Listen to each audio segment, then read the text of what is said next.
Okay, we'll start with this. It appears that Eddie Hearn, the promoter of Canelo Alvarez, is saying to the PBC, make us, Team Canelo, an offer to do that fight, Canelo versus Caleb Plant, on Fox. Just that fight. Not a 3-fight deal. Not a 3-fight offer. No strings attached. That's what they're talking about. And if I'm being honest, that really would be the PBC's best bet to get Canelo Alvarez over there at least once. At least once. An act of good faith. Some reverence for Canelo Alvarez's status in the United States as its cash cow, because that's what he is.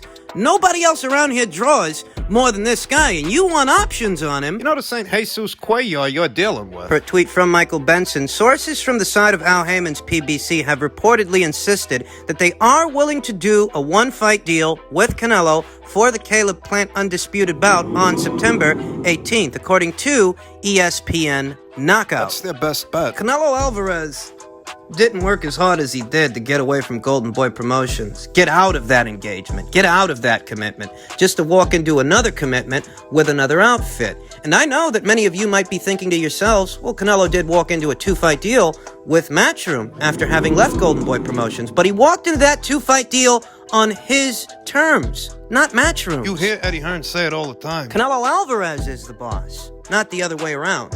What he does on Canelo Alvarez's terms. That's the way it's working. You think Al Heyman's gonna jump on camera and say something like that? Hell, do you think Al Heyman's ever gonna jump on camera? He wants to use Canelo to prop up his fighters. Spice up his boxing programming for his network affiliates. That much is obvious. I mean, why are we even in a leverage platform situation when it comes to Canelo and Caleb, when everybody knows Canelo's the A-side, when everybody knows he's the biggest attraction in this part of the world? It should be a lot more simple than it is. It should be Caleb acquiescing to whatever he has to acquiesce to in order to get Canelo in the ring, because it's more of an opportunity for Caleb than it is for Canelo. You fuck this up, what are you gonna do? Lose to David Benavidez or eventually lose to David Morrell? Pick your poison. It's your choice, sweetheart. It's up to you what you want to do. There's a chance you could lose to David Benavidez. There is. There's even a chance that somewhere down the line you could lose to David Morrell, who's exhibiting a lot of talent very early in his career. How many fights that guy's got? What, 4, 5 fights? Wow. So you could lose to any one of those 2 guys. And you could lose to Canelo Alvarez as well. The difference is you make more money losing to Canelo. Then you'd make losing to those guys. You gotta know your role. You gotta know your place. All right? Canelo Alvarez is the A-side fighter here. It should have never gotten this far. Canelo Alvarez shouldn't have had to come up to you 1, 2, 3 times to try and get you in the ring. You should have been able to do that the first time. So all this haggling with these fucking B-side fighters, which are so obviously these B-side fighters, fights nobody's excited about, nobody's checking for. This is Canelo Alvarez, the guy who in his last fight broke the indoor record for attendance. That's who that guy is. The guy that your fighters keep name dropping. This behavior from Caleb Plant and from the PBC denotes apprehensiveness. They don't actually like Caleb Plant's chances to go over there to the DAZN side of things and come back with the W. They don't believe in him that much. Where they're sitting, it's a situation to where you want to beat up one of our guys, and you likely are going to beat up one of our guys, but if you're going to beat up one of our guys, it's going to be in our house. We're not coming away from this empty-handed. I mean, Canelo versus anybody should be a relatively simple situation, because Canelo Alvarez is the A-side to anybody and everybody from 160 to 168 all the way up to 175 pounds. And it's like, these guys are always haggling and angling. It's like they don't want to understand that you need him, but he don't need you. So you go screwing this up. It's your loss. In other news, we're seeing the first images of Amanda Serrano rubbing elbows with none other than Jake Paul. Jake Paul, who's going to be fighting Tyrone Woodley very soon. Amanda Serrano, who's going to be fighting Yamileth Mercado on the undercard of that fight. It seems that Amanda has had a change of heart as far as these celebrities who want to be boxers in these celebrity boxing matches. I vaguely recall Amanda saying late last year that they need to stop this stupid celebrity boxing thing. Boxing is a serious game. Nothing to be doing for YouTube likes. Most amateurs turning pro fight 4 rounds. These guys are debuting in a 6-rounder. Someone's going to get really hurt one day.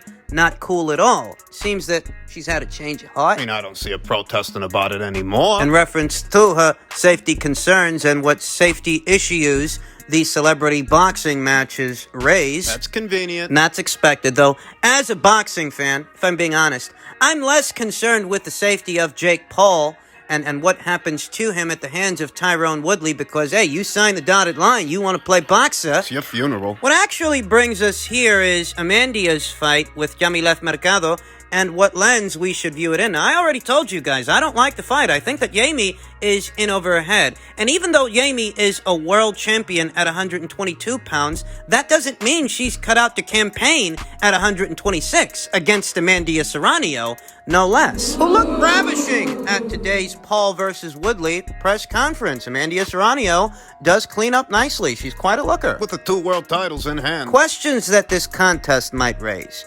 Would losing to Amandia at 126 pounds affect Yami's status as a champion at 122 pounds? And I don't think so. I don't. I mean, 1 or 2 years ago, Erica Farias, the then reigning WBC champion at 140 pounds, she moved up in weight to 147 to challenge Cecilia Breakhouse for the undisputed crown. She lost that fight, but once the fight was over, she was still a champion at 140. So I'd wager that even if Yami gets beat, It won't affect her status at 122 pounds. I think she'll still be a world champion there beyond August's fight, beyond that contest. How much credit should we give Amanda if she beats her? Well, like I said in my previous video, this fight only came about because Erica Cruz turned down 100 large to unify with Amandia on this same card. So in that way, it's not necessarily Amandia's fault that the other world champions at her weight don't want to unify. It's not. Though at the same time, That doesn't make this an even contest. that doesn't make this an even fight. And for as many super bantamweights as Amandia's been fighting, she might as well just move down there and try to unify that division. What the IBF super bantamweight champion in her last fight, and in this one, she's fighting the WBC's super bantamweight champion. So, for fighting all these super bantamweights, you might as well be fighting them for their belts. That's the thing. Yami Mercado's belt isn't on the line in this fight. The only belts that are on the line in this fight are Amandia's. Yeah, Yami's a champion, but not at 126. You beat her at 126 pounds, you don't win anything. You don't get a strap off of her.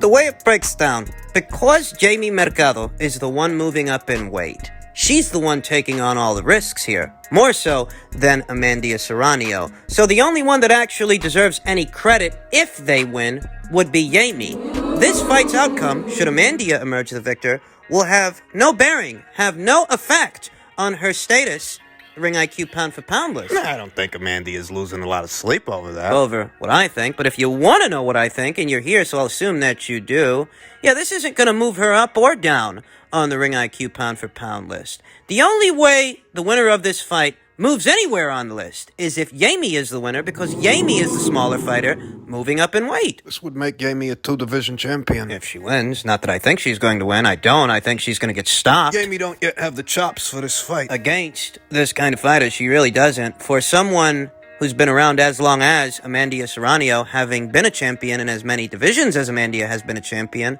a fighter like Yami, a champion, is still low-hanging fruit. So as far as how much credit are we supposed to give Amandia if she wins, well, not much. In other news, per tweet from Michael Benson, Bob Arum on Tyson Fury's COVID vaccination status before Deontay Wilder fight postponement. He got the first shot, then he said he didn't get the second shot because he didn't want to get sick from the vaccination so close to the fight. So he got COVID instead. Wait a minute. Let me see if I understand this. He didn't get the second shot because he didn't want to get sick.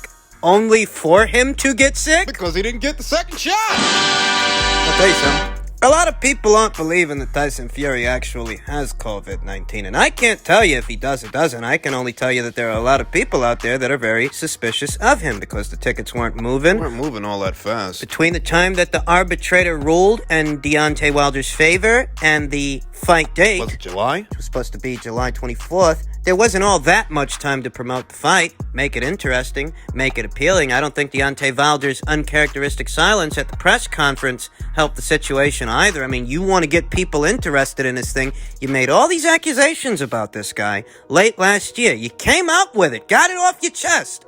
only so that when you're in the same room with him, you have nothing to say? Way to sell the fight, Deontay. I want to make this crystal clear. I don't trust either one of these two guys. I don't trust Deontay Wilder, and I don't trust Tyson Fury. I really don't. I mean, how peculiar was it that only a few weeks out from the fight, no UK broadcaster had picked it up? This is supposed to be Big fight. one of the hottest tickets in town. Maybe not the hottest, but this is certainly supposed to be an important fight of some kind, and no UK broadcaster picked up the fight. You guys didn't iron out those details, those particulars? That's weird. And doesn't all of this feel eerily similar to what we saw ahead of what was supposed to be the Klitschko rematch all those years ago, you know? Familiar. Vlad invokes his rematch clause. Tyson Fury must oblige him or face legal repercussions, and, you know, Fury hurts his leg. He's injured. Oh. Rematch gets postponed, and then Fury's mentally unfit.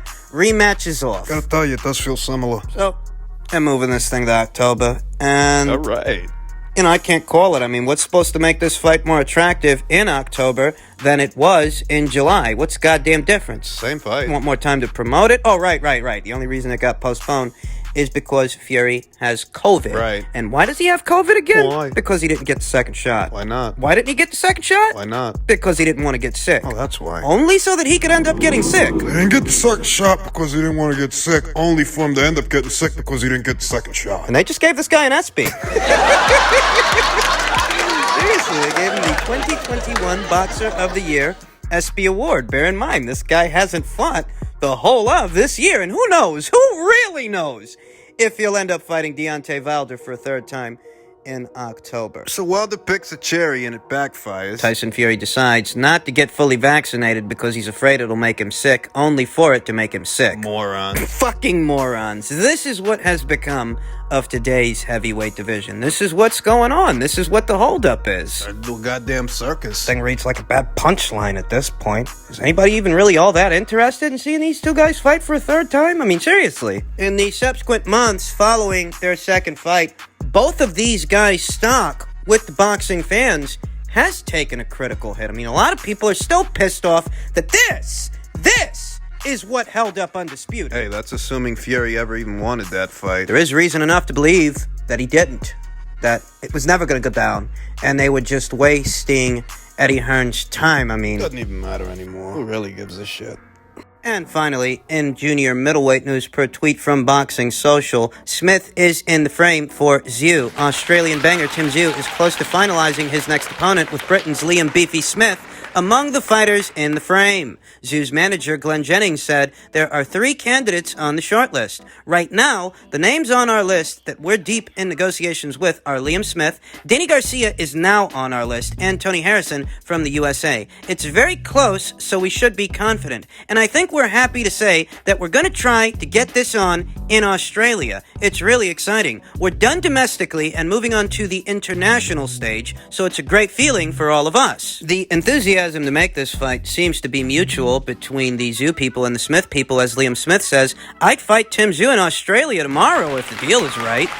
Despite losing on the road in his last outing with some questionable scoring, Smith has no problem traveling to Australia to face Tim Tszyu. Yeah, my management team are discussing it now, and I'll leave it up to them and whoever else, and if there's a deal there to be made, I'm sure it will be made, Smith told Boxing Social. From my point of view, I think no questions would be asked of whether I would fight him or whether I'd come to Australia to fight him. I'd fight him tomorrow. The deal was right. Whether it has to do with the mention of me, whether it was people saying, "Take the fight, pussy," it's like, how could that be mentioned towards myself? Would I go to Australia? Of course I would. I've been to Russia, Mexico, the States. Put a fight to me that makes sense for me, I'll go. And that's exactly the same with Tim Tszyu. Tim Tszyu is no one different. He's no one I fear, no one I'm scared of. So if it makes sense for me, I'll be on the night flight over there. I think he's developing very, very well, and I think he will develop to be a good fighter. And I've said that on record. I think they've matched him perfectly, and his career's gone up, and his position's gone the same way. With that being said, who's his best win?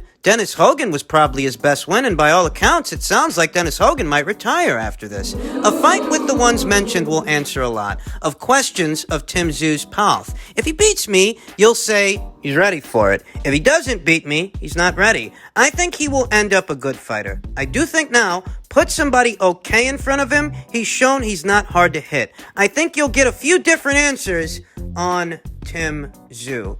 I've talked about this fight in the past, that this is a much more realistic fight for Tim moving forward than either Danny Garcia or Tony Harrison. Those are both PBC fighters that are on the PBC side of the street.